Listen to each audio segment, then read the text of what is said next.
Hey, welcome back to GoldSeek TV. I'm Peter Spina, the president of GoldSeek. I'm here in Zurich at the European Gold Forum. I'm here with Andrew Williams, the president of New Pacific. Thank you, Andrew, for joining us. Thank you, Peter, for having me. It's a pleasure to be here. Great to catch up about New Pacific. You recently joined the company, but you have an interesting background. You spent about a decade on the other side of the industry, investing into the mining sector. So what was it about New Pacific that attracted you to the company and to join the company recently? Yeah, good question. So before joining New Pacific, I spent almost 11 years at a major institutional investment firm, focused exclusively on the precious metals space as a portfolio manager, and came to appreciate in this sector just how rare it is for a company to make new significant discoveries, the size and scale that New Pacific has, and first coming out with silver sand discovery in 2019, and then following it up more recently with this major discovery at Carangas. It really cemented, in my view, New Pacific's status as an exceptionally rare company in today's industry, making real discoveries when just they aren't being made the way they used to be in the 90s and the 2000s. I think if you look back at the frequency, we're now making maybe one of them a year as an industry, and that's amongst juniors, intermediates, and seniors. And so to have a company like New Pacific make two in such a short amount of time, that really highlighted to me just how special this company is. It is. During difficult markets, silver sands was explored, and let's talk about that first before we get into Carangas. So the company, the drilling campaign on that was well over 100,000 meters. And what were the results of this drilling campaign, and what's the size of the resource at silver sand? Yeah, so silver sand, we've now, over the 5 years we've been exploring, from 2017 to 2022, have put 136,000 meters of drilling into the project, 551 holes, and we recently, last fall, released an updated measured and indicated resource of over 200 million ounces of silver, grading 116 grams per ton, which for an open pit is exceptionally high grade. And the other thing that's important to recognize about silver sand is it's pure silver. It's not, we don't produce byproduct credits, we're going to be producing doré bars. So the size and the scale of a pure silver discovery such as silver sand really emphasizes the strategic importance of that discovery. Yeah, it's a heck of a discovery. It's a world class. It's a huge silver deposit, but that's not the only one that the company has. So there's a second discovery in Bolivia, Carangas, and that's the one that you're actively drilling on right now. Drill results are in the process of coming out, and you're putting out your first mineral resource on the deposit in the coming near future. So if you give us a little update, what we should be looking forward to, and a little bit more about this other new discovery. Sure, yeah. So Carangas, a much more recent phenomenon. We just started drilling that in July of 2021. Started out with a very modest 3,000 meter program initially, but the more holes we put into it, the more we just got humbled by how big this system was. So we are just wrapping up a 15,000 meter drill program with 5 rigs at the end of the first quarter of this year. And so up to this point, we're now going to have almost 80,000 meters of drilling in Carangas in 180 holes roughly.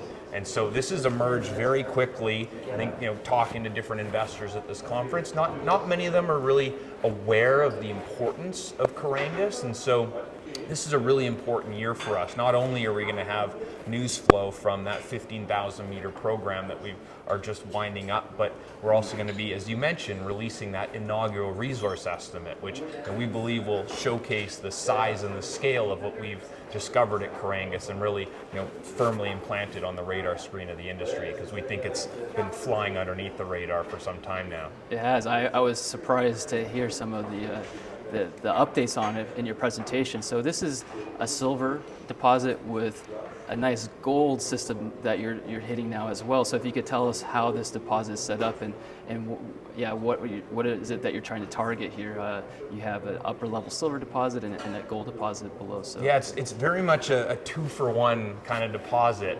where we started drilling it initially in just the top 200 meters, drilling very shallow 45-degree angle holes. And this is what we discovered at surface there is this 1,000-meter footprint by 800 meters, and just that top 200 meters was just a wonderful silver deposit in and of itself. Close to surface, it appears to be well amenable to open pit mining methods, but it wasn't until I think it was hole 31 of that program where instead of drilling these shallow holes, our geologists, who I'd argue are some of the best in the business, had a hypothesis that maybe this is a zone system. So they drilled a 66-degree dip angle into the gold zone in the Central Valley and hit this significant gold system, which has really changed the game for us at Carangas. So which was once thought to be just an extensive near-surface silver horizon, we've now uncovered this significant thick gold zone at depth hosted in a rhyolite intrusive. And that rhyolite intrusive, we believe, is dipping to the northeast, and so it's open in that direction, and we're continuing to step out and really test the limits of the gold system at depth, in addition to the silver. Fantastic. So in the first attempt to test this theory, you hit gold. That's fantastic. That's right, and it's continued. Like we're pulling these 500+ meter runs at well over a gram. I mean, these are, if you look at the industry drilling statistics, these are some of the best holes that are being published anywhere in the industry at Carangas. And again, kind of flying under the radar of most folks. So that's really why it's important for us to be getting out to conferences like this and telling the story, because it's a really important discovery in our industry. It is. I was so focused on silver sands, I didn't realize what was going on at Carangas. So you have an updated, you have drill results coming, finishing in the first of this quarter, and then mineral resource update. And then after that, what will be the next steps to advance this project? Yeah, so we're going to publish that resource estimate in the middle of this year. So it'll be a very pivotal moment in the life cycle of the Carangas discovery. And then we move fast. We're a very hardworking company, and so what we're intending is to release our PEA study at Carangas by year end. So if you think about where we're at right now with silver sand, which has gone from a discovery in 2017-18 up until this point, where we've now got a resource and a PEA study.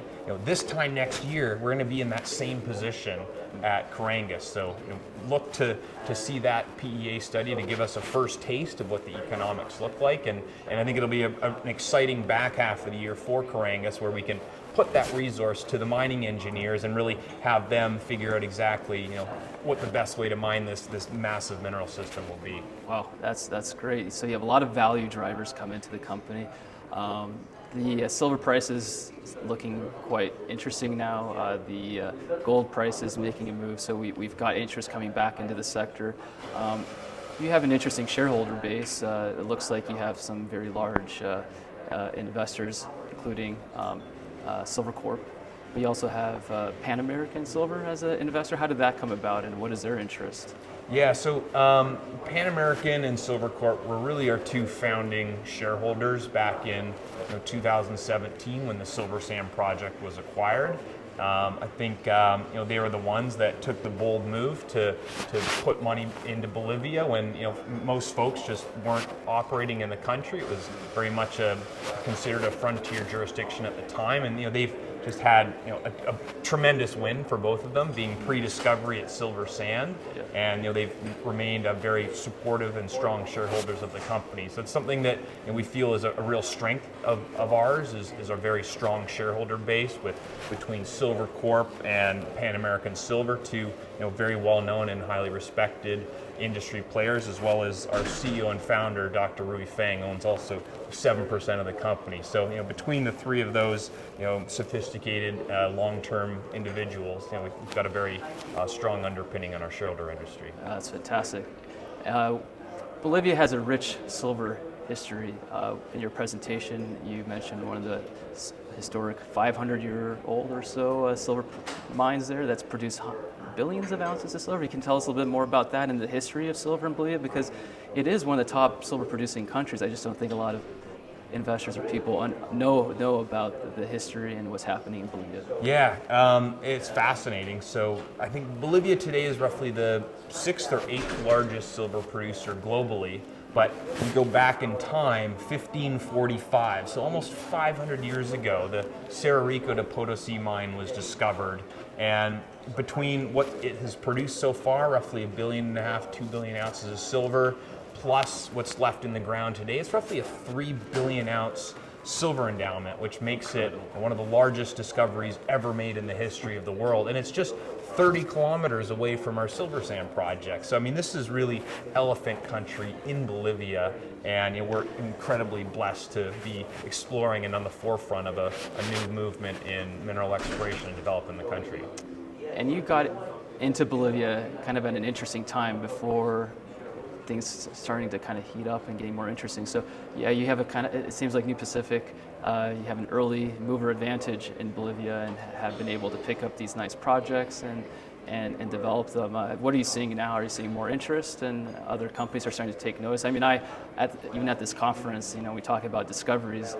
Silver sands comes out quite often, New Pacific, and during difficult markets. So yeah, Bolivia, it seems to be getting more. There's more buzz about it and more talk. So what are you seeing now? Yeah, absolutely. So I mean, just looking at how the landscape there has changed. When we moved in as an explorer in 2017, we were really a pioneer in that regard. Now there's half a dozen, maybe 10 different juniors that are actively working in the country. Imitation being the finest form of flattery, perhaps. But I think there's so much in the country to give geologically that I think it's really exciting to see more folks coming into the country. So I think that's maybe a bit of a background there. And then for us though, having been the first to come in this new wave, we really developed a fantastic team. We were able to hire some exceptional people in the country, and silver sand was mission number one, but then we had an active project generation team in the background that they picked up with Carangas, the Silver Strike project, with Carangas being the most recent one to bear significant fruit for the country. And that team, they haven't gone to sleep. They're still very active in the country and continue to scout out new and exciting opportunities for us.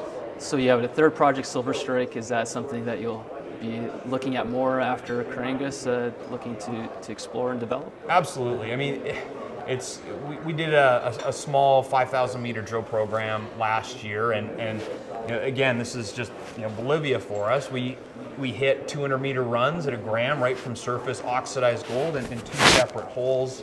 And so that's another highly prospective project in our portfolio. But we are a small company and we've got limited resources. And given what's on our plate this year at both Silver Sand and Carangas, we've made the strategic decision to press pause on that project for this year. But we're eagerly anticipating the moment where we're in a position where we can go back in and further explore that land package. Fantastic. So many different ways to add value to the company. An exciting year ahead. Drill results, updated mineral resource, pre-feasibility or pre-feasibility study coming out. Silver Sand pre-feasibility study. We're targeting some point in the middle of this year. That's right. So you have a lot of updates and these coming out in ways to show the market and the world the value of these deposits that you've discovered, and it's been these amazing discoveries. I really am excited to see how Carangas really shapes up, because it is really starting to get big and interesting with the gold side to it as well. So thank you for your time and update, and for investors who are interested, you're trading on both the US and Canadian exchanges? That's right. And then if they want to find more information, how can they contact you, the company? The website is? Yeah, hop onto the website. There's contact details there. There's lots of folks, myself included, that'd be happy to chat and provide more information. We love chatting about the story. We think it's a great one, and so you'll be thrilled with anyone that has extra interest or questions about the company. Great. Well, looking forward to the drill results and updated resource and all the other updates coming this year. So thank you, Andrew, for your time, and it's great to have you running the company. I love your energy and your background. It brings a lot of value to the company as well. So it's exciting times for New Pacific, and with the silver market starting to get even more interesting as well. Boy, the timing with all this is looking quite interesting as an investor in your company as well, and looking forward to these updates. So thank you. Thank you very much, Peter. It's a pleasure catching up with you. Thanks.